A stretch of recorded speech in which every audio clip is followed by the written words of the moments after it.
speaking of exciting times, Aaron, congrats to you being above both Aaron Rodgers and Patrick Mahomes on the top 75 quarterbacks of the 2000s list.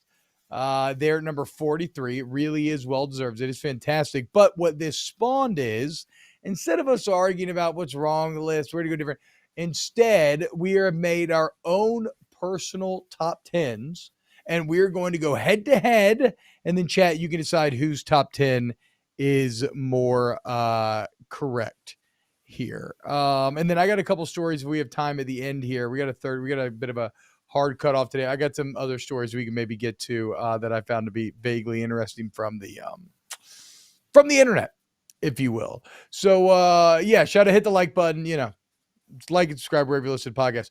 Aaron, I say we go 10-1 here. Yep. And I think I actually have put together objectively the best and most perfectly correct top 10. I certainly think that once I hit you with the irrefutable force of my logic that you'll see that I am correct. However, I doubt that we actually have the same top 10. And you asked me before the show if I would cede any arguments to you given that you play quarterback, and the answer is a resounding no.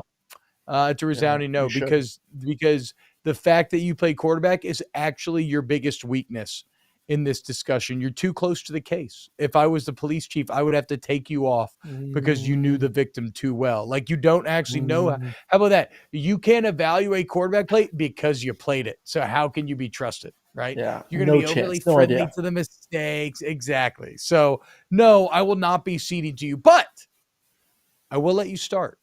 Aaron, who's your number 10 quarterback on the top 10 quarterbacks of the 2000s? Well, I want to give some context first in case anyone else is having any issues with their ESPN Plus. So, number 1, Baker Mayfield is ESPN's. 1, Baker Mayfield. 2, Cam Newton. 3, Vince Young. 4, Tim Tebow. 5, Joe Burrow. 6, Deshaun Watson. 7, Kyler Murray. 8, Lamar Jackson. 9, Marcus Mariota. And 10, Robert Griffin III. So, that was ESPN and their top 10.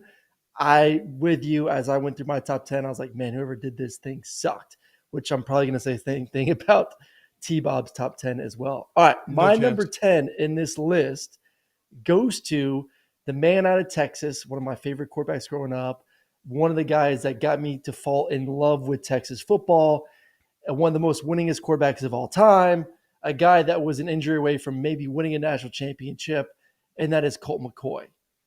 That's number 10 for me. Colt McCoy is fine, but there's only one quarterback that doesn't have a national championship on my list, and it ain't Colt McCoy. And look, here's the deal. I understand wins are maybe not the best metric when it comes to football in general, especially the NFL.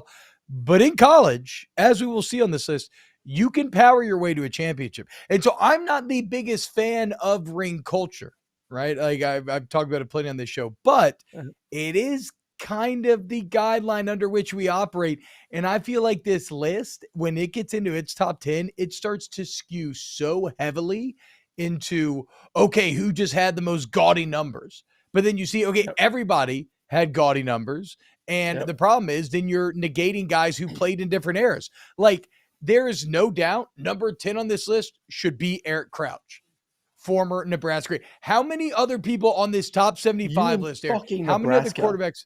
How many other fucking – it's your corn hub kernel of the day, okay? How many other quarterbacks on this list won the Heisman the same year they won the national championship, Aaron? Wow. Name him. How many other ones? I think Matt Leinart did. I want to say Jameis Winston did. Tim Tebow did not, and Joe Burrow did. I mean, what are we talking about, dude? You're going to tell me that Eric Crouch, it's the 2000s. What? All right, when was he? Okay, so he finished in 2001. 2001. That's what I'm saying. What, just because he had a low completion percentage or he ran a triple option style offense, we can't yes. Eric 29 touchdowns with 25 picks. See, this is that bullshit, though. It's different eras. Yeah. It's a different style of football. It doesn't matter. You can keep Marcus Mariota. I'll take Eric Crouch. You keep Marcus Mariota. You keep Colt McCoy. I'll take Eric Crouch. 2-time Big Ten Offensive Player of the Year. Fucking Heisman winner. National champ. Number retired. Let's go. Eric Crouch, number 10 on this list. You and your Nebraska boys. All right, whatever. You take that. All right, my number 9. Because I do agree that like championships are a big part of this, but I also just look on the play in the field. What kind of situation were you put in? Were you on a team that had a legitimate chance of winning a championship or not? And kind of take that into consideration. Like, did you elevate your team to an extremely high level? And I think the guy next on my list is someone who I thought obviously had an incredible year winning a Heisman Trophy, did at a place that traditionally had not won and won consistently. And that's Robert Griffin III there at Baylor. That Heisman season, which he had, let's go back to stats overall, 67% completion overall, 78 touchdowns for his career, 33 total rushing touchdowns. He was electric. That single season was one of the best single seasons I've ever seen. So much so that I actually remember that offseason saying that RG3 should go ahead of Andrew Luck because of his attributes in the NFL draft. I was sipping the RG3 Kool-Aid a lot, and then obviously went on to be offensive rookie of the year his first year there in Washington. So that's my number 9. Loved his season there at Baylor. Like I said, elevated a program that traditionally had not won. No, another wrong choice. I guess I shouldn't be surprised at this point. Look, RG3 is great, but as we'll see, when you're talking singular seasons versus careers, it's a bit of a delicate dance in this ranking. But unfortunately, there are better singular seasons, and there are better careers, and that's where I arrive at my number 9. The one guy that I allowed into the club without a national championship, okay, and that is Blue Mountain State's finest, Kellen Moore. Come on down, 9th best quarterback of the 2000s. How does a 50-3 record as a starter sound? Oh, but T-Bob, he didn't win a natty. He was never gifted the opportunity. Okay, what'd he do when he went against Power 5 opponents? 6-0 against the Power 5, and he has the gaudy numbers. He has everything else, but that 50-3 record as a starter, like the whole reason we still think of Boise State as being good is because of Kellen Moore. You're number 9 quarterback of the 2000s. Easy. Okay, Aaron. I like him. I do like him. I can't talk crap because I was 0-1 versus Kellen Moore during my time. Hell of a quarterback, undersized. Wait, so you were one of the 6 Power 5 teams then? Okay. Yes, we were. We were one of the 6. Just not enough. I mean, 6 is to me not enough. They're a good team, man. They were loaded with talent. They had way too many white guys to beat you, dude. I don't know. That's kind of a bad look on y'all's part. He was good. It wasn't a good look. I'm not going to sit here and lie to you. It was not a good look. All right, my number 8. See, I'm opposite with you. I kind of feel like I'm 6, so we can really get to the top 5 here. Okay. All right.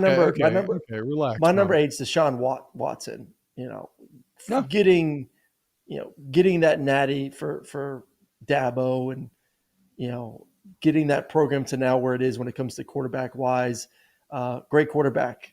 Just needs to calm down the massages, but he's a stud. Stud was an interesting choice of words at the end of that. But look, we are doing football only, and I have Deshaun Watson on my list, but you have him too low. Deshaun Watson needs to be higher. I do have a Clemson quarterback at 8 though, and I got Trevor Lawrence. Because again, what you're going to see in this list is not only do I like stats, but I like wins. Okay. I like success. And although he wasn't the first year like Watson was, Trevor Lawrence lost 2 games in 3 years of being a college quarterback. Scary. He scary lost ACC. 2 Just games, like the group of 5 is so scary. He won national championship over Alabama. So get out of here. Wow. What were you're essentially, Aaron, the Georgia Bulldogs are playing an ACC schedule this year, so I don't want to fucking hear it. Okay. Like you're doing the exact same thing that you complain that you're doing the exact same thing that Clemson complains about every year. Trevor Lawrence, only 2 losses, including one to that incredible, unbeatable LSU team. Like, are you kidding me? He won natty. Yeah. Trevor Lawrence easily number 8. Okay, I'll go right ahead with my number 7, Matt Leinart. Yet again, okay, taking over for Carson Palmer. Should have been impossible to do. What did Leinart do? 2 natties, almost a third, won the first 27 games as a starter, won a Heisman, and then put up better stats the next year in which his teammate won the Heisman. The fact that Matt Leinart wasn't top 10 on this list is unreal to me. He's incredibly good looking, which you always love to see out of a California quarterback. I vaguely remember some story of him in a hot tub. Maybe it was Mark Sanchez. I don't know. The point is, it should have been impossible to replace Heisman winner Carson Palmer as easily as they did, and Matt Leinart was right there at number 7. All right, my number 7 goes to Johnny Football, Johnny Manziel. I can't get over that game versus Alabama, knocking out Alabama, that Heisman season. He's a stud. He is. I don't want him on my team because I don't want to deal with all the off the field issues, but I want him on my team because of the playmaking ability. Like, he was that guy, the joystick guy, that no matter what was going on, was going to get you out of some mess and find a way to create some magical play that we all were. I mean, there's so many highlight plays from Manziel's season that we will all remember. And for those reasons, why I got him at number 7. And then I'll stick with it. I'll go 6. 6 for me. Sorry, since I know we got a little time crunch when we get top 5. 6 goes to Marcus Mariota there at Oregon. I mean, okay, you smell that, folks? Aaron's list reeks of statistical bias, recency bias, a lot of flash, no substance. I mean, what did Johnny Manziel actually do? Win a Cotton Bowl? Go like 11-2 one year? What did Marcus Mariota actually do? He had an incredible 2014, make no mistake, but Won a Heisman. I mean, how could you be choosing these guys when you've got Jameis Winston? When you've got Jameis Winston at 6. I'm sorry. I said Matt Leinart won his first 27 games of his career. I fucked that up. It was Jameis Winston. Matt Leinart went 37-2. So show some respect to that man. Jameis Winston. Do you not remember Jameis Winston bursting on the scene? Also, can we not appreciate now at this point that it wasn't really Jimbo, okay? It wasn't Florida State. Even Bobby Bowden won, one title at Florida State in the midst of finishing top 5 like 15 years in a row? He brought the first national title to Tallahassee in 14 years. He was a Heisman winner and national championship as a redshirt freshman. He led the game-winning last-second drive to win the game. He obviously meant more to Jimbo, more than Jimbo did to FSU. And you may forget about what you think. Like, you may forget about how you felt about Jameis because how you feel now, but at the time, he was overwhelming. He was so incredibly good. And the only reason why there's not more career from which to pull is because he was such an automatic number 1 overall pick. I mean, the fact that you put Marcus Mariota on this list over the guy that I'm pretty sure beat him head-to-head, and get the hell out of here. Jameis Winston 6, easy. All right, Aaron. I can't with off-the-field issues. I couldn't deal with off-the-field issues. All right, number 5. You have Deshaun Watson at 8. Don't fucking get holier than that. Yeah, but that wasn't in college, these issues. We're talking about his college career, not NFL career. Now those are different. Some Sochi 2012 Dude is stealing crab legs in college. That's completely different. Do you realize that's literally the least fucking offensive thing you could say to me? Yes, as Jameis Winston is making Jimbo Fisher and the university millions upon millions of dollars, he stole crab legs. Aaron, stealing crab legs. Can't get over it. I'm sorry. I can't. That is true. So Deshaun Watson, 20 plus sexual harassment cases. He's fine on the list. In the pros. I'm going to go before he was corrupted with his massage issues. Moral or ethical dividing line. Yeah, there is. To me, it is. This is ranking college quarterbacks, not NFL quarterbacks. Oh my god! You have your college quarterback time, and then you have your NFL quarterback time. I'm judging you based on what you did as a college quarterback, not what's going on with you in your NFL world. So there you go. This is just unreal. Number 5 for me. We got to stay on pace here. Number 5 for me is ESPN's number 1. I know he didn't win a national championship, but he did win a Heisman. He had probably the best stats of any quarterback on this list when it comes to career numbers. That's Baker Mayfield. Almost 15,000 total yards, 131 touchdowns passing, 21 rushing touchdowns, 70% completion. I mean, we talk about just numbers for an entire career, was the best out there. So yeah, Baker Mayfield, number 5 for me. I mean, was he, or was he just the latest Oklahoma quarterback? I mean, you mentioned Baker Mayfield, right? What'd you say, 15,000 yards? Kyler was. You know who threw for 16,000 over his career, more than any other Power 5 quarterback? Landry Jones. You know who threw for 15,000? Sam Bradford. You know who had an I incredible, like Sam. better single year I than like Sam. Kyler Murray, Baker Mayfield. There are no Oklahoma quarterbacks on my list because you would not take any one of them to win a game. If I offered you any of those guys that you just named over Kellen Moore, Trevor Lawrence, Matt Leinart, Jameis Winston, Deshaun, you're Eric Crouch. You're taking anybody on my Yep. list over anybody I'm on the taking. Oklahoma list. I would take them. I would. Nobody from Oklahoma deserves to be on the top 10 list. They're flash. They're in the teams. They're style. No substance. Number 5 on my list, Deshaun Watson. Again, problematic. Don't like him. In terms of what he did in college, remember when, like the article points out, Clemsoning used to be a verb, okay? Like it was the thing. Clemson would do really good and they would fail in the big moment. What did Deshaun Watson do? He was the first person to change that. That's why I have him above Trevor Lawrence. It's always harder for the first person to change the narrative. He did it not once, but twice.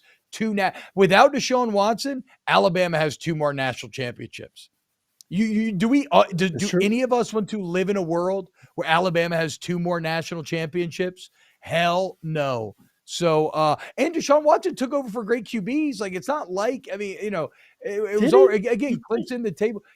Wasn't Taj Boyd right before him? Yeah, I mean, Taj Boyd was a good and like QB. Taj Boyd set a pretty high bar, dude. He did. He got it going there. He did get it going. Yes, Deshaun Watson has to be top 5 here. At least this was our first quarterback that actually was both in the top 10. So okay, so who else do you have? Well, I'm just saying that Deshaun was the first quarterback that we're actually matching with that are on this top 10 list. So my number 4 is Vince Young. Yeah, because your list is awful. Okay, Vince Young at 4. Okay, that's completely acceptable. Why? All right. Because he's a badass. That's why. No, wow. That national. I talk about moments in my lifetime and a lot of our lifetimes that we will always remember. That national championship game versus your boy Matt Leinart and USC is and will always be, when I think of college football, as the game I will always remember. Like, I remember where I was, what I was doing, watching that historic comeback, final touchdown run, and just being like, this is why I love college football. His entire season and that moment in that game is something that will go down, to me, still the best college football game of all time. So that's why. And had a hell of a season. So I think there's a couple interesting things to note here. My top 4 is a mixture of different metrics as to how they got here, but it is very clear. So obviously, like, Vince Young had a pretty good overall career, but mainly it is that final year with that game and against that team, right? Because that team that he beat is the Matt Leinart team that we're talking about, that won 2 natties, almost won a third, right? So he overcame maybe the greatest enemy of anybody on this list. I actually have Vince Young number 3 on this list for that performance. I have Tim Tebow at number 4. The ESPN article on Tebow nails it, right? It's just impossible to get a better body of work than Tebow did. Like, that would be his great strength. Freshman year, key piece of a national championship team. I think he wins the Heisman the year after that. Then I believe the next year is when he has the crazy speech and they go 13-1 to win the Natty. And then I think they go like 13-1. He's a Heisman finalist again. So just consistency throughout, couple championships mixed in. He had the big narrative moments. He controlled the game. Again, I hate stats in these articles because stats don't tell the story. Tim Tebow and Vince Young was the same way. They just, their influence on the game, they had gravitational pull. So Tim Tebow 4, Vince Young 3 on my list. All right, 3 on my list is Joe Burrow. Greatest individual passing season of all time at LSU, of all time in general, not just LSU, in all time. Like, what he did that final season is just spectacular. I mean, average year before, but coming out that next season, the swagger, the energy, the ability to lead. So that's my number 3. My number 2 is Cam Newton, who I think these 2 individual seasons to me are the best individual seasons of all time. Joe Burrow, from a passing standpoint, just watching him and go through his reads and everything he did. Yeah. And then Cam Newton, from an overall, I'm just the best player in the football field standpoint. You and I both saw him live and played against him live. There was nothing that Cam could not do. And plus did not have any of the surrounding support around him at all that season that they won it all. So 3 Joe, 2 Cam. Okay, so God, you're just so bad. I mean, don't overthink it, dumbass. Joe Burrow should be number one on this list, and Cam Newton's too. And I'm with you. Cam Newton's the best football player I've ever seen live. And the reason why Cam Newton is so high on this list is because he had no help, right? It's kind of the opposite of Burrow. Like that's what people use against Burrow in this case, not put him number one, is because he had such a good team. I will explain in a little bit why that is so incredibly flawed. But again, if we wanted to play the theoretical game of who would you take head to head on this list, the only person you're possibly taking to win a game over Joe Burrow is Cam Newton. Everybody else, I'll take Joe Burrow against. Who are you taking over Joe Burrow on this list? Who's if I'm starting a team right now and I got to pick which quarterback I want to be the quarterback of my college football team, I'm taking Tim Tebow for everything that he is. For toughness, leadership, ability to dominate a game, the speeches, Tebow is the definition of a quarterback. He is willing his team to victory over and over and over again. He threw fine in college. In college, he was not terrible. Funny. I mean, NFL was a little bit different. NFL was a little bit different. College, he wasn't a bad passer by any means. And yes, the system helped him, but here's my problem. He fit into the system perfectly. The RPO zone read system with Urban Meyer and Dan Mullen was absolutely perfect for what Tebow was and was capable of doing. But I mean, look, I know you want to talk about stats, but his stats were great as a passer: 66% completion, 88 touchdowns, 16 interceptions. It's pretty damn good as a thrower. Then you throw in all the other things on top of that. Brum's joke was funny. Oh, yeah. But if your argument is Tim Tebow's intangibles win it, I think Joe Burrow has those intangibles times two. I don't think I've ever seen a leader on the football field, and look at what he's gone on doing. So here's the deal. I got Cam Newton at 2. Okay, again, he's the only one that I would even give a fighting chance head-to-head against Joe Burrow in a single game sample size here. But here's the deal. You ever heard of Paul Morphy?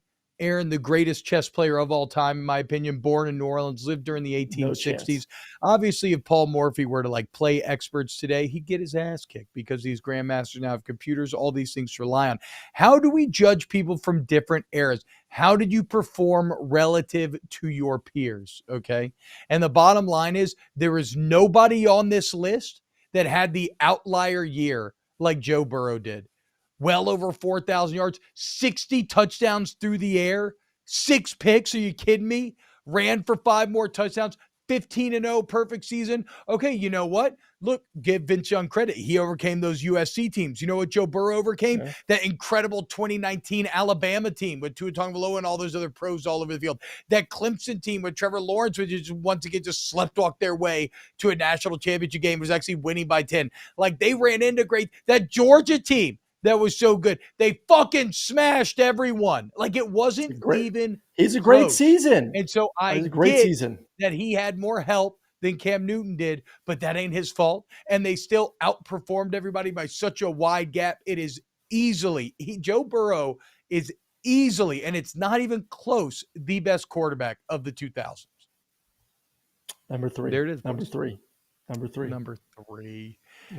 Tim Tebow.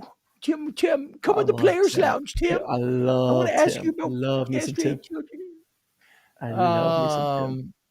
Yeah, you could say LSU homer, and I knew that was coming. I knew but I actually don't think so. I think you are being willfully obstinate if you don't think. Again, who are you taking to win one game on your top 10? One game. I still would take him third over Tim and Cam. You would take Tim over Joe Burrow to win one game. You're fucking tripping, dude. Yep. I would take Cam too. Joe. And I would definitely take Cam too. Oh, I get it. You're a little. You got a little mind ninja'd by Florida beating y'all up so much in the Tebow years. I get it, dude. Little Florida Georgia mind ninja. I know how it goes, dude. It's okay. All right. Well, look, saw Cam. You and I saw Cam live. There was he's the best football player I've ever seen. Look, if you put Cam 1, I'm not hating on that. Okay, like I said, that's the only other person I would take to win a game here, outside of Burrow, would be Cam. But I mean, BA's Ty Stone Cold Style says Bennett would kill Burrows. Get the hell up out of here, BA. You tripping, bro.